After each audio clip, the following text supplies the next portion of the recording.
आज के इस लेक्चर में 3D का इंपॉर्टेंट क्वेश्चन देखेंगे जो पाटलिपुत्र यूनिवर्सिटी में कई बार पूछा गया है। काफी इंपॉर्टेंट क्वेश्चन है। तो लेक्चर चालू करने से पहले आप लोग छोटा सा रिक्वेस्ट है कि अभी तक हमारे चैनल को सब्सक्राइब नहीं किए तो सब्सक्राइब कर ले और बेल आइकन के दबा दे और अपने दोस्तों के साथ शेयर करें। चलिए इस लेक्चर को शुरू करते हैं।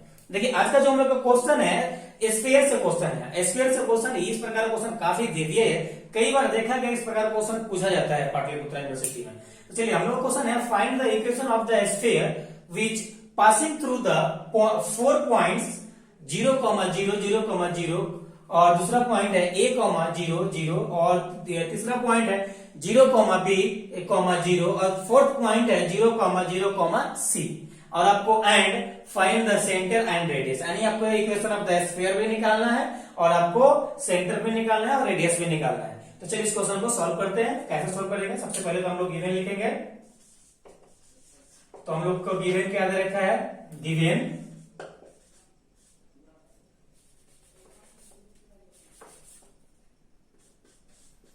हम लोग को गिवन दे रखा है कुछ पॉइंट, सबको सभी पॉइंट को मान लेते हैं P1 0, 0, 0 और दूसरा पॉइंट दे रखा है हम लोग P2 मान लेते हैं a, 0, 0 और तीसरा पॉइंट दे रखा है P3 0, b, 0 और P4 दे रखा है 0, 0, c दे रखा है। ओके, ये दे रखा है।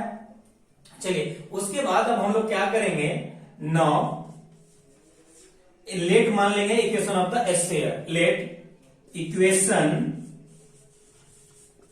Equation of sphere.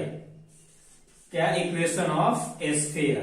Equation of sphere, equation का स्फीयर का इक्वेशन क्या होता है? X square plus y square plus z square plus 2u(x) plus 2vy plus 2w(z) plus d equal to 0। ये आपका इक्वेशन ऑफ द स्फीयर होता है। चलिए उसके बाद हम लोग क्या करेंगे? ये देखिए आप क्या बोल रहा है कि इस इक्वेशन से, इक्वेशन ऑफ द स्फीयर से सभी पॉइंट पास कर रहा है। तो एक इस इक्वेशन को सभी पॉइंट सेटिस्फाई करेगा। इसमें पुट करेंगे, पुट करके u, v, w का और d का मान निकाल लेंगे तो हम लोग इक्वेशन ऑफ द स्फीयर मिल जाएगा। तो चलिए हम लोग फ्रॉम पॉइंट P1 क्या दिया है? 0, 0 दे रखा है। अगर ये सबको इसमें पुट कीजिएगा तो 0 plus 0, 0 plus 0, 0 plus 0 plus 0 plus d equal to 0 ये मिलेगा। यानी फाइनली आपका d बराबर 0 मिलेगा। ओके, चलिए from equation from point two from P2 क्या दे रखा है? a, 0, 0 दे रखा है। जब इसको इस इक्वेशन में पुट कीजिएगा, इसे इक्वेशन फर्स्ट मान लीजिए, जब इसमें इसको पुट कीजिएगा तो a square plus 0 plus 0 plus 2ua plus 0 और d का मान भी 0 है इक्वल टू 0। ओके, तो हम लोग क्या आ जाएगा? a square plus 2ua equal to 0, यानी तो इसको इक्वल टू को इस साइड लेके जाइएगा तो माइनस 2ua हो जाएगा। देखिए ये a से a कैंसिल आउट हो जाएगा तो u बराबर हम लोग का u और v का ही मान निकालना है। u बराबर हम लोग को आ जाएगा, u बराबर हम लोग का आ जाएगा a by minus a by 2 आ जाएगा। ओके, फिर फ्रॉम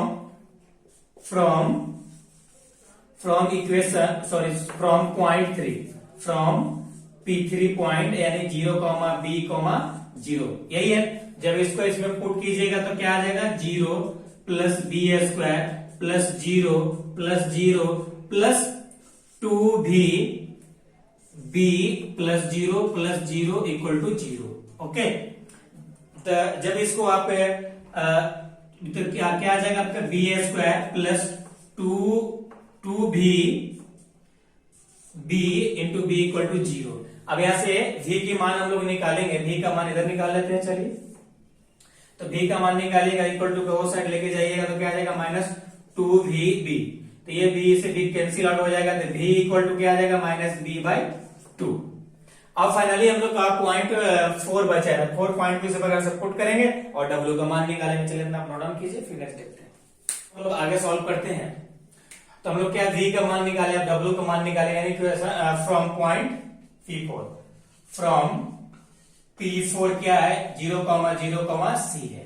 अब इसको हम लोग पुट करेंगे तो आएगा 0 plus 0 plus 0 plus 0 plus 0 plus 2WC plus 0 equal to 0 आएगा। ओके चलिए, तो हम लोग का सॉरी यहाँ पे C होगा, जेड के यहाँ पे C हो जाएगा, C² होगा जेड की जगह पे।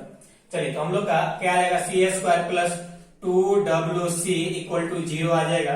तो हम लोग को C इक्वल टू इसको इस साइड लेंगे तो माइनस 2WC आ जाएगा। तो ये C से एक C कैंसिल आउट हो जाएगा। तो W बराबर क्या आ जाएगा आपका -C/2। अब हम लोग का UV W का मान मिल चुका है।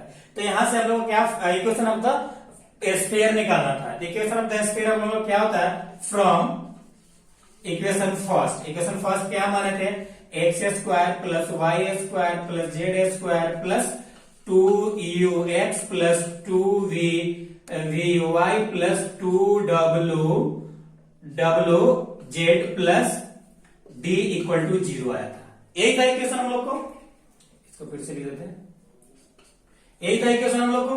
तो हम लोग को क्या इक्वेशन मतलब स्फीयर निकालना था x² plus y² plus z² plus u बराबर आप क्या माने हैं आया आपका मान।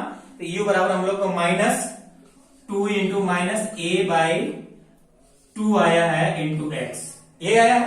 चलिए, v बराबर हम लोग क्या आया है d बराबर हम लोग का -b/2 आया है इंटू y प्लस हम लोग क्या आया है w बराबर आया हम लोग का -c/2 आया है इंटू z प्लस d बराबर क्या है 0 इक्वल टू 0। अब देखिए ये 2 से 2 कैंसिल आउट हो जाएगा, ये 2 से 2 कैंसिल आउट हो जाएगा।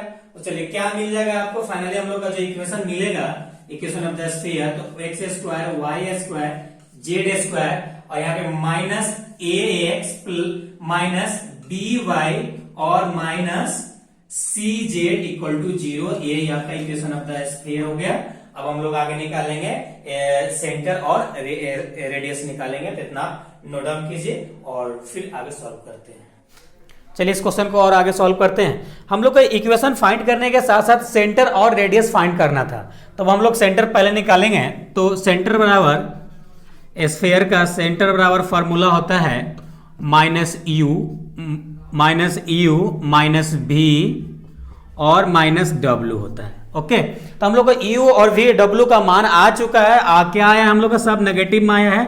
u बराबर हम लोग का आया है -a/2, तो ये हो जाएगा a/2 प्लस में a सभी b/2 और c/2, क्योंकि सब माइनस में आया अपना, सब माइनस में आया। e और v की w की वैल्यू माइनस में आया है। अब दूसरा हम लोग को रेडियस निकालना था, ये आपका सेंटर हुआ, आंसर हुआ है। और हम लोग का एक रेडियस निकालना था। क्या निकालना था रेडियस निकालना था। तो रेडियस बराबर फॉर्मूला होता है -u का स्क्वायर प्लस -v का स्क्वायर प्लस -w का स्क्वायर, ओके, और -d, ये फॉर्मूला होता है।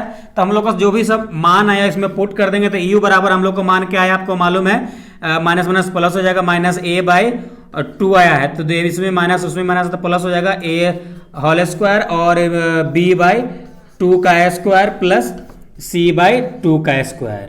ओके, तो सबको ये कैलकुलेट कीजिएगा तो क्या आएगा a²/4 plus b²/4 plus c²/4 और सॉरी यहाँ d बराबर क्या है d बराबर 0 आया है। d बराबर क्या है 0 आया था, इसका कहानी खत्म हो गया।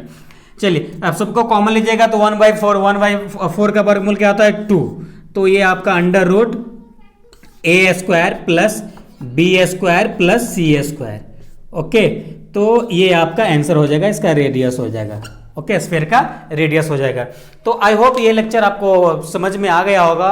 और ये क्वेश्चन काफी वीवीआई है। अगर इसी क्वेश्चन में अगर आपको 3 पॉइंट्स दिया रहा है और आपको बोल दिया जाए कि स्फीयर फाइंड कीजिए, sphere equation of the sphere find कीजिए, सेंटर फाइंड कीजिए, रेडियस फाइंड कीजिए, तो आपको इसी प्रकार से आपको निकालना है। सेम क्वेश्चन के तरीके से सॉल्व करना। 2 पॉइंट रहे, 3 पॉइंट रहे, 4 पॉइंट रहे, तो आपको सेम इसी प्रकार से आपको फाइंड करना है, सॉल्व करना है और कोशिश करना है आपको कि ए बी सी और डी की वैल्यू निकालें। ए बी सी डी की वैल्यू निकाल लीजिएगा तो वहां से आपका इक्वेशन ऑफ द स्फीयर निकल जाएगा, इक्वेशन ऑफ द सेंटर निकल जाएगा, इक्वेशन ऑफ द रेडियस निकल जाएगा। ओके, तो आई होप यहाँ ये लेक्चर आपको काफ़ी पसंद आया होगा। पसंद आया तो लाइक तो बनता है, और सब्सक्राइब नहीं किया तो सब्सक्राइब कर लीजिए। और साथ ही में ये हमारा 3D का लास्ट लेक्चर है, तो आप लोग को सभी को, हमारे सभी स्टूडेंट को बेस्ट ऑफ लक एग्ज़ाम के लिए। और फिर मिलते हैं आपका बीएससी पार्ट 1 एग्ज़ाम के बाद पार्ट 2 में। जब तक अपना ख्याल रखिए और अच्छे से एग्ज़ाम दीजिए। तो चलिए फिर मिलते हैं बीएससी पार्ट 2 में। जब तक अपना ख्याल रखिए। Thank you, love you all.